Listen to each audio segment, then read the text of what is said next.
Right, here's a April update. So quite a lot's happened in a way. I definitely had some fun with the black paint. So done ran the scuttle again, we cleared it all off, and we painted that. We've obviously pretty much finished all the grey paint. We're now on polishing. The camera doesn't really show it very well. It's in a varied state of being polished up. But we're continuing with that. There's a lot more of the car still to go, and obviously it takes a long time.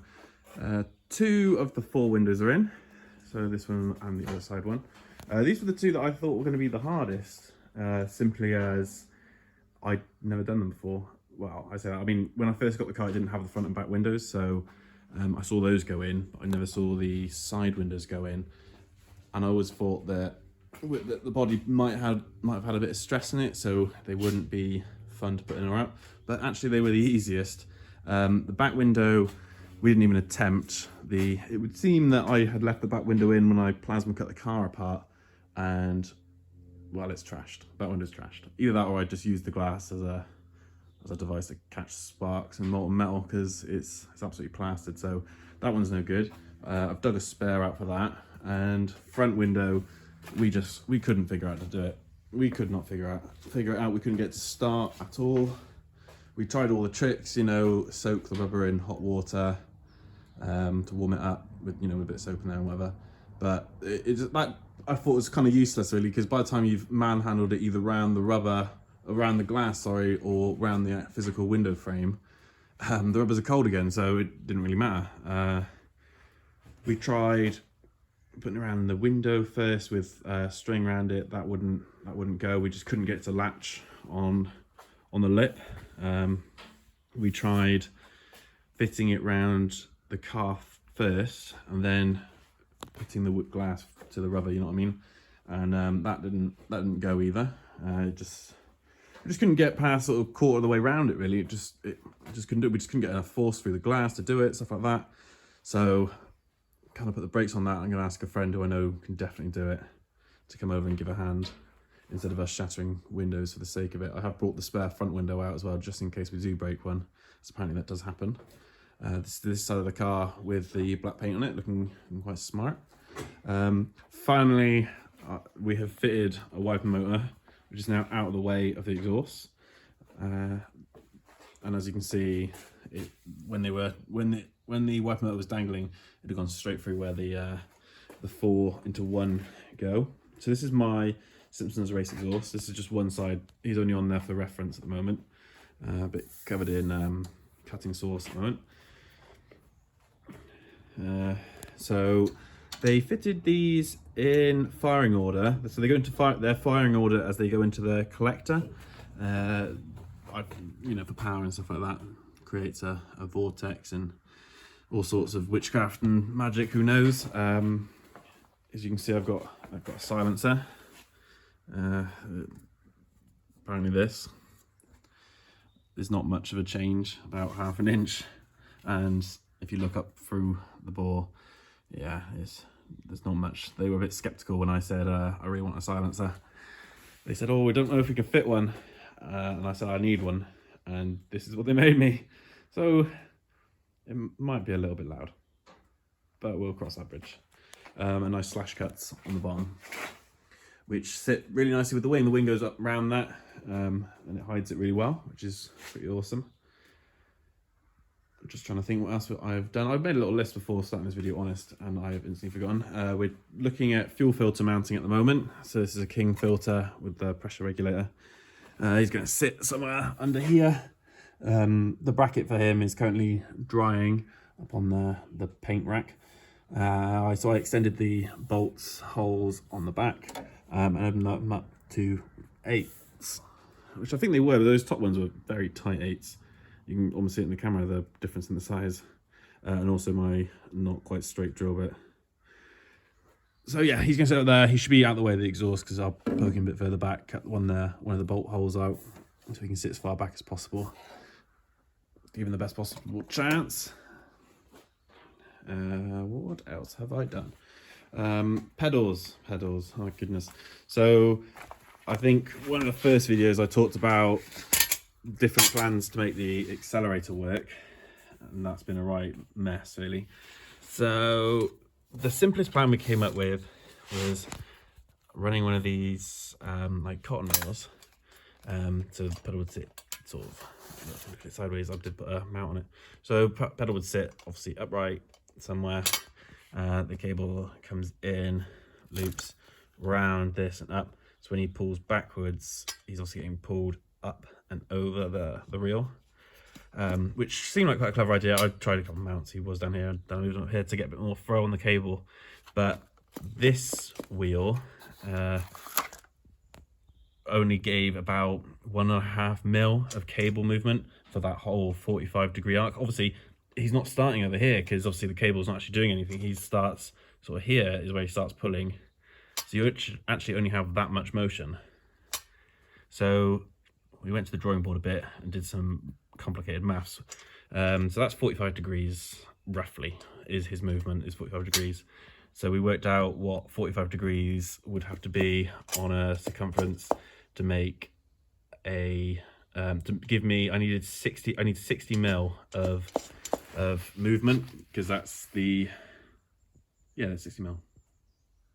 60 mil? Yeah, 60 mil, 60 mil.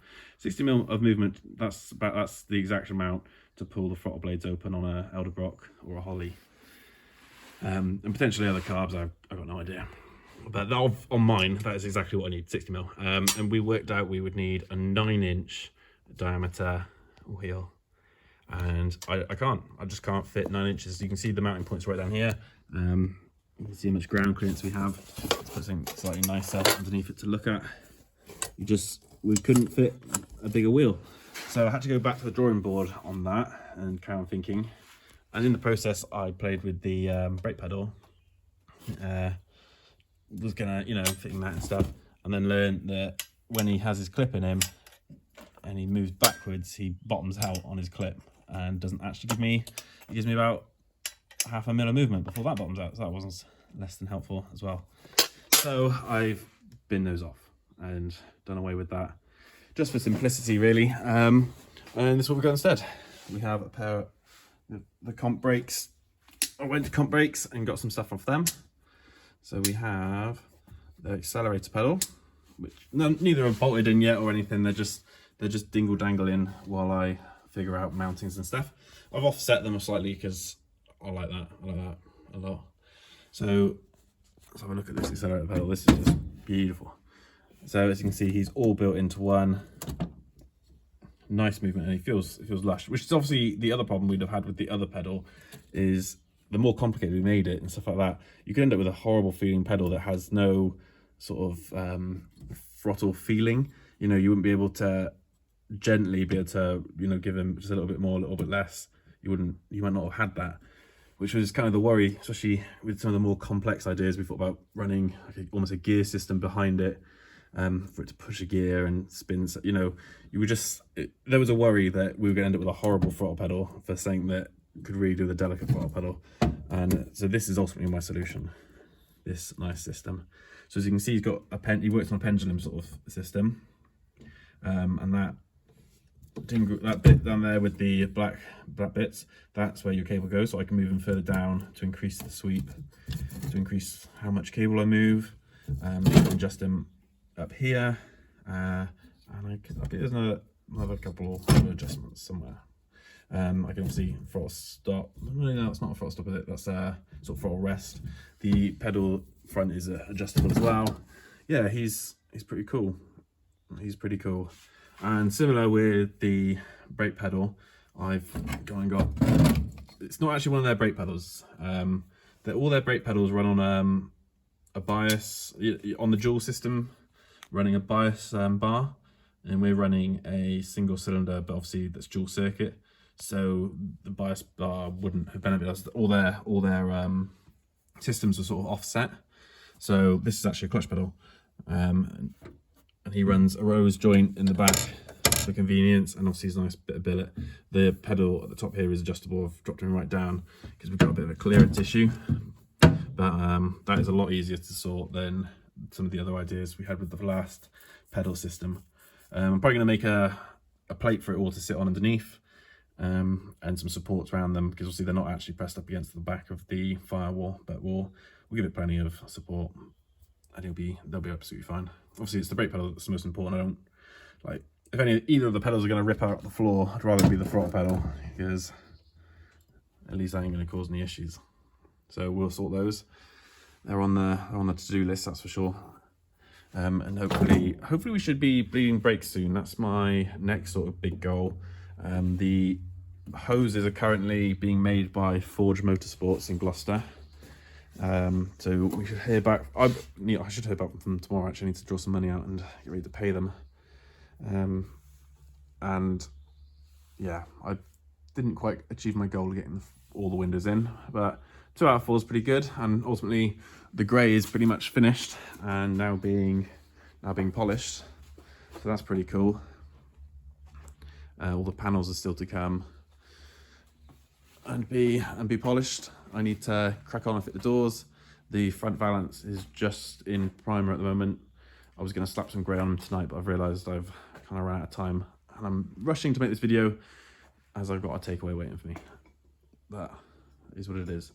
The 2-speed wiper is from Carburetor Solutions. I've had to draw up a new wiring diagram for it so I can run him the way I'd like to run him, off of a switch panel on the roof. But I think I'm there with that. They run one of those silly 2-point relays, but the way they show it in their wiring diagram, it's not actually running in a conventional sense, which is fine, you know, whatever. So it just took a bit of head scratching to understand what they're trying to achieve without actually knowing how the wiper motor works. But I've got that, and I know what I've got to do next. Just need to crack on and do it. The shifter's in. I've been looking at the cables for that, but that's proving to be a bit difficult as well. But we'll have it there. We're still trying to get it running for this year. That's still the goal. And if everything continues the way it's going, hopefully it'll be pretty soon. The next sort of achievement I want is the brakes all back on and bled. The backs are currently getting sandblasted and then rebuilt and painted red, because red calipers make cars go faster. It's a well-known fact. So yeah, I want all the brakes on, want them bled, and then start putting all the panels on. Back panels, once the brake calipers are back on, the back wings are done, they can go back on, and I can then wire in the back lights. Front panels can all go on soon as well. Just trying to think what we need. Well, I guess ultimately probably after we've bled the brakes, they might as well go on as well. Not really too much. There's not any other reasons they can't. But yeah, we're getting there, chipping away.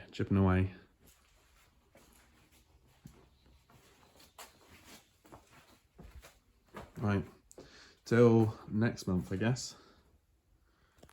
Take it easy.